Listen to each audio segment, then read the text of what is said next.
Many carers find it easier to continue their caring role if they get some support. There are some key benefits that you may be entitled to as a carer if you haven't yet reached state pension age, but knowing which benefits you qualify for can be difficult. In this video, I will outline some of the benefits you may be entitled to. There are lots of resources for the benefits I will introduce, so I will put all the links to these resources in the description below. To start with, you may be eligible for support from your local council, but to qualify for this, you will need to have a carer's assessment. This is for carers over 18 years old who are looking after another adult who is disabled, ill, or elderly. The assessment will look at your physical, mental, and emotional needs and whether you are able or willing to carry on caring. The first benefit you may be eligible for is a blue badge parking permit. This allows a driver who has a passenger with mobility issues to park in more convenient locations, such as disabled parking bays. With a blue badge parking permit, you can also park on single or double lines that don't have any loading or unloading restrictions for up to 3 hours. You can apply for a blue badge if you live in England or Wales. If you head to gov.uk/blue badge scheme information council to find out more information from your local council about their scheme. The second benefit that you may be available to you is Carers Allowance. Carers Allowance is a government benefit to help you out financially if you care for someone else close to you. In 2021-2022, the rate of Carers Allowance is £67.60 per week, plus a £10 Christmas bonus in December. If someone else also cares for the same person as you, only one of you can claim the Carers Allowance. To qualify for this benefit, you must meet certain criteria. The person you care for must already receive one of a number of benefits. Those include personal independence payments, disability living allowance, attendance allowance, or some types of constant attendance allowance. Take a look at the description below for a full list. The type of care you provide must also meet certain criteria. You must spend at least 35 hours a week caring for someone, and this could include helping them with their washing and cooking, taking the person you care for to a doctor's appointment, or helping with household tasks like managing bills and shopping. To check out your eligibility for Carers Allowance, head to gov.uk Carers Allowance /eligibility. Scotland also has the Carers Allowance supplement. This is only payable to carers living in Scotland. It is paid as a lump sum twice a year to people in receipt of Carers Allowance on the qualifying dates. If you are unable to work because of your caring responsibilities and therefore can't make any national insurance payments, Carers Credit helps build your entitlement to the basic state pension by making sure there are no gaps in your national insurance record. If you already get Carers Allowance, there is no need to make a separate application for Carers Credit. You should get the credits automatically if you are entitled to them. If not, you can apply for Carers Credit by phone or online at gov.uk/Carers Credit. A third benefit you may be able to get is the Carers Premium. This is a benefit that you are entitled to if you already get one of the following benefits: income support, universal credit where you get the carers element, housing benefit, council tax support, income-related job seekers allowance, income-related employment and support allowance, pension credit where you get the carers addition. You can ask about the carers premium at your local job centre plus or jobs and benefits office.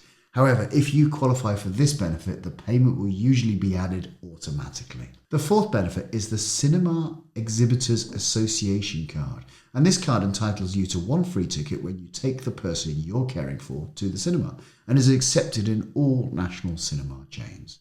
You can apply for the card online and we'll find the link to this in the description below.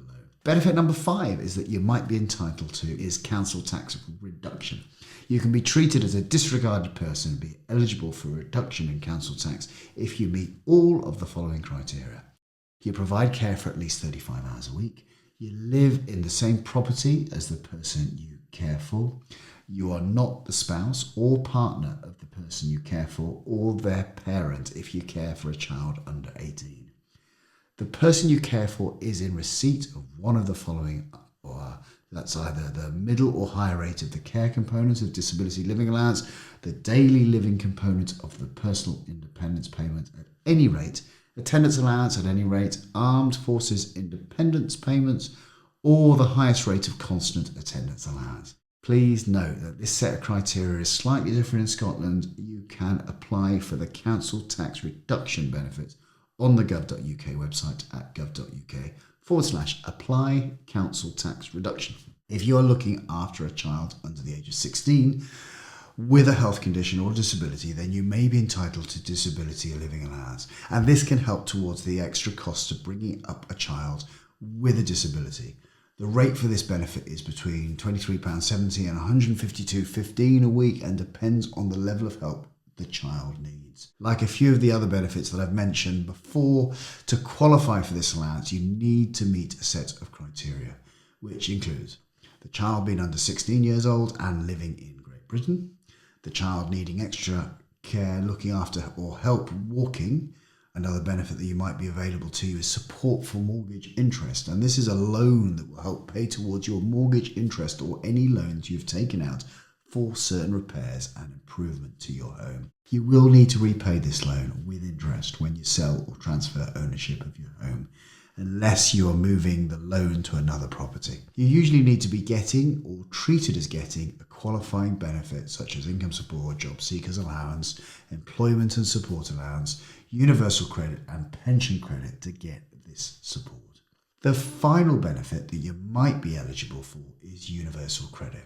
If you're a carer of working age and need to make a new claim for benefits, in most cases you will have to claim universal credit instead of what is known as legacy benefits, which include income support, job seekers allowance, employment and support allowance, housing benefits, etc. When applying for universal credit, you might need to book and attend an interview at your local job centres plus. You'll be told if you need to do this after you apply. If you're caring for a person with a severe disability for at least 35 hours a week, you could apply for universal credit carers element, and this is an additional £163.73 per month.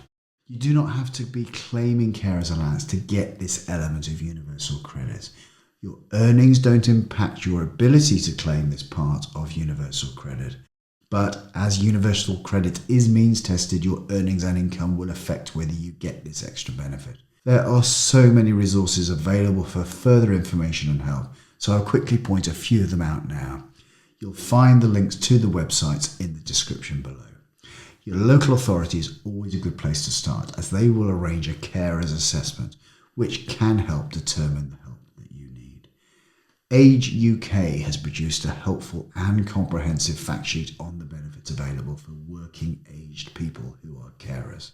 If you have any queries around specific benefits and guidance around appealing decisions, you should talk to Citizens Advice. The Money Advice Service offer free and impartial money advice. And finally, Turn to Us is a charity that provides financial support to help people get back on track and will offer benefits advice. Thank you for checking out my YouTube channel. I'm Justin King. My aim is to help people live successful lives, and that often involves understanding your money. I hope you've enjoyed this video. If you have, please press the like button to help more people like you find my channel, and check out the description below for all those links that I've discussed in this video. You'll also find some links to other videos in this series on finding and funding care in later life. For now, I'm Justin King, helping you live your best life.